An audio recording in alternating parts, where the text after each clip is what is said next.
Hello everyone, my name is Puraskar Thadani. I'm the editor for Elite Magazine India, and today we're shooting for Elite 40 under 40. We're talking to 40 entrepreneurs who really change the way we look at entrepreneurship in the country. We're talking to Ritesh Malik today, who's the founder of Innov8, which recently got acquired by Oyo. He is an angel investor in multiple companies and a real inspiration to a lot of young entrepreneurs out there. So hi Ritesh, how are you doing? Hi, Puraskar. Super excited for this. Congratulations on all the hard work that you have done to build Elite Magazine. Very excited for August 28th. Thank you so much. We are very happy to have you on board as Elite Thank 40 under 40. Thank you. And it's amazing to see what you're doing for young entrepreneurs out there. You're investing in such amazing companies and actually mentoring them as well. So first of all, I would like to know about what are you these days investing into, and what are these companies that you have shortlisted Yeah. for future expansion? So, the whole idea, I believe, is that by 2050, the entire dynamics of the world are going to change. We will no longer, we will be, as humans, we will be embracing technology at a pace that you can't even imagine. COVID has already accelerated adoption of digital. We believe that world over, industries will need to completely catapult their strategies. They need to embed digital in across all supply chains, be it marketing, be it procurement, be it, and technology will create transparency. It will help create level playing fields for all entrepreneurs in the world. So, and leveraging industry 4.0, which is, according to me, robotics, artificial intelligence, machine learning, nanotechnology, internet of things, autonomous vehicles, clean energy, 5G infrastructure, 3D printing. I believe that these core industry 4 technologies are going to transform the way everything happens in the world.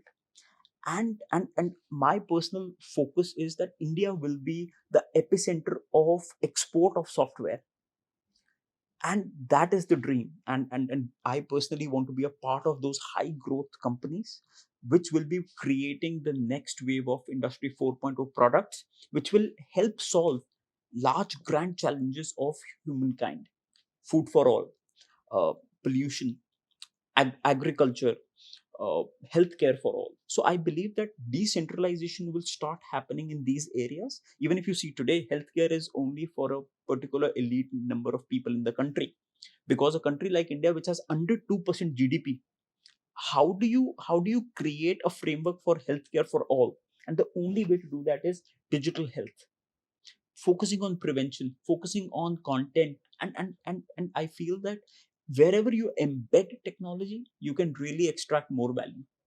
And companies, if you see in 2000, the top 5 companies in the world were all non-tech companies. Hmm. 2000 end Microsoft came, the first one. Today, top 5 companies are all technology companies: Facebook, Apple, Google. All these companies together, Google, are building the entire framework for all businesses worldwide. So I'm very bullish on that, and I believe in the next 10 years, as we personally want to be a part of all these journeys of founders who are solving these core Indian challenges via technology. Very amazing, very interesting. But as today, we wanted to have a word with you as an investor as well. I mean, one thing I've seen that you obviously are a wonderful entrepreneur, but you've also supported a lot of young entrepreneurs. What do you look at in a company? I'm sure there are a lot of people out there who want to know, who are starting off, who just finished their education, want to start or are working somewhere, want to start their own company. If let's say, like, I'm sure there are a lot of people who approach you very regularly to be mentoring or maybe invest in their companies. What do you look at when you meet these people, youngsters or young entrepreneurs? Startup investing is the most riskiest asset class in the world. Out of 100, eventually after 10 years, 3 or 4 will survive. The whole idea is, how do you select the right ones? How do you ensure that you can add value in their journeys? And and and for me, what has worked is, I spend a lot of time with the founders before investing. I believe that ideas can be pivoted, but if the founders are deeply passionate about a problem, and that passion, the good part with passion is, when I talk to you, I can see the passion you have for luxury. I can see the passion you have for media. I can see the passion that you have for content. Even if you see Elite magazines, uh, the physical copy, you can see, like, it's beautiful. And that passion, that madness needs to be there in the founder. And for me personally, if that is there, that is the first litmus test for me, that if the founder is mad about the problem, you go ahead and just be a part of the journey. Now what will happen is, they might not, the idea might not work, but if he's passionate, he will not quit. He will keep on transforming, he will keep on pivoting until the PMS is found, which is the product market fit. Also, the second thing for me is that the product should be there. There has to be some product. A lot of people come to me with ideas. I hate that. In today's day and age, it hardly takes, in almost 99% of the cases, until you are into space tech, it hardly takes like 15 to 20 days to build an MVP. Even if you build a bad one, that's all right, but have something that will, because that shows the excellence. The way you build your MVP shows the mindset that you have. And the third thing that we are very cognizant of is, invest for a very long term. So we want to invest in companies where the founder is all in. He has nothing to fall back on. He has no side jobs. He has nothing. And because what we are looking forward is for PhD founders. Now PhD stands for poor, hungry, and driven. So for us, this is the key thing, that is the founder hungry enough and ambitious enough. uh, when I personally talk to the founder, ambition can be articulated from your tongue, but is seen in your eyes.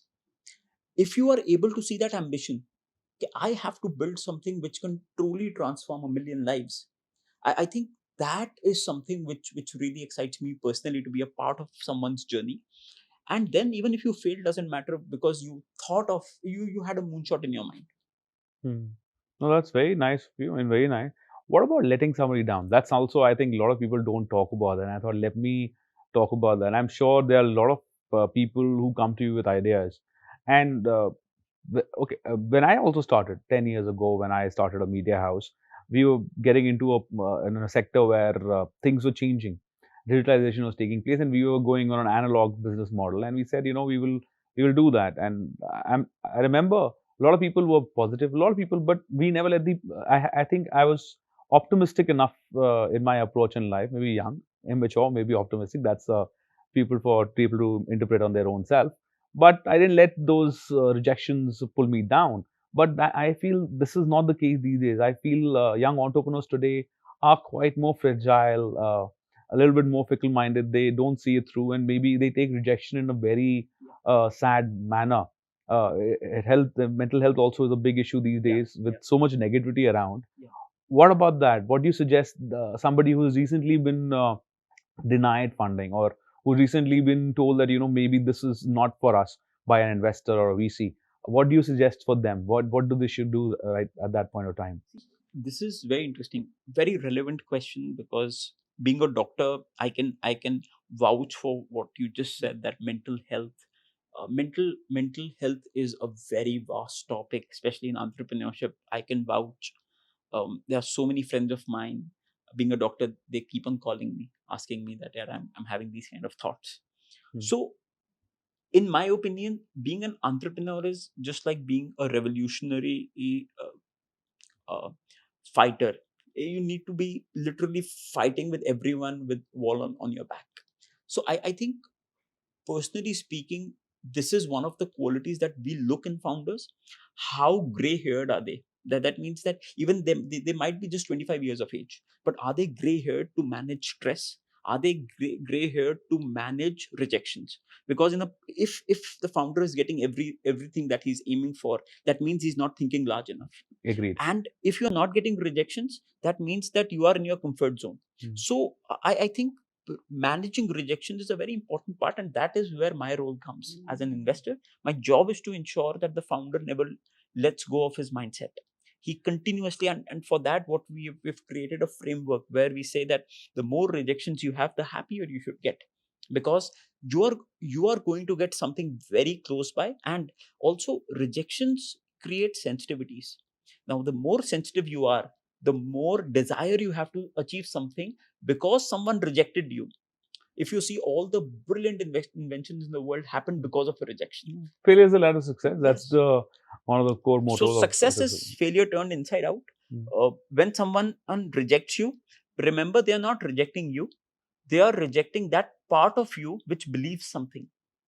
And I always feel that constructive feedback is breakfast for champions. So you take that feedback, see and improvise. Don't blame the person that he has rejected. If the person, if she would have not rejected, that meant that you were doing something which they believe. So basically the idea is that you should take rejection with a pinch of salt. You should work hard on it, and just remember that great leaders were rejected multiple times, and rejection is the only thing which will create your sensitivity index. The higher your sensitivity is, the lower are the chances that you will be in your comfort zones. So rejection keeps you out of your comfort zone, and I think that is nowadays sensitivities, as you mentioned, are very high. You WhatsApp someone and he does not revert back, and you feel very violated, that why hasn't he responded. So these kind of things should not. You should actually become anti-fragile. You should not think about just keep on increasing your value. And once your value is high, you build a company which is 10-20,000 crore rupees, everyone in the world will respect you. So just keep on striving for your goal, and don't be worried about what people say. That's wonderful. And I'm sure a lot of entrepreneurs out there, young entrepreneurs out there, will love what you just said, because I always feel now, because when we do this interviews, a lot of young entrepreneurs, uh, especially 40, today, these days, for under 40 is young technically. And I feel that, there are amazing stories out there. But this was a topic I really wanted to touch with you about rejection, because a lot of young entrepreneurs I meet out there, they are sometimes depressed, or they feel that maybe their ideas or their ventures are not being accepted. Yeah. They might be weird, they might be wonderful. At the end of the day, they have to walk their own path. Yeah. We are no one to actually say Yeah. that, and they always feel that some of the investors might not be. Some ideas work, some ideas work. But I always tell them, at least try. Yeah. Don't feel scared of the rejection. Don't get disheartened with rejection. Yeah. So yes, thank you, Ritesh. We're very happy to have you as part of Elite 40 Under 40. I think your story everybody knows, so I'm not going to repeat that. I think there's so many articles out there. So yeah, anybody out there who wants to know more about Ritesh, please Google his name. You'll be finding a lot of wonderful articles about him. A doctor turned entrepreneur, made a wonderful company called Innov8. So yes, you'll find a lot of things. We've had a beautiful article also published recently in Elite magazine. You can find that online and read that as well. But thank you, Ritesh. We're very happy to have you as part of Elite 40 Under 40. Keep inspiring young entrepreneurs and keep helping them out. Thank you, Ritesh. This is Puraskar Thadani signing off from Elite Magazine India for Elite 40 Under 40.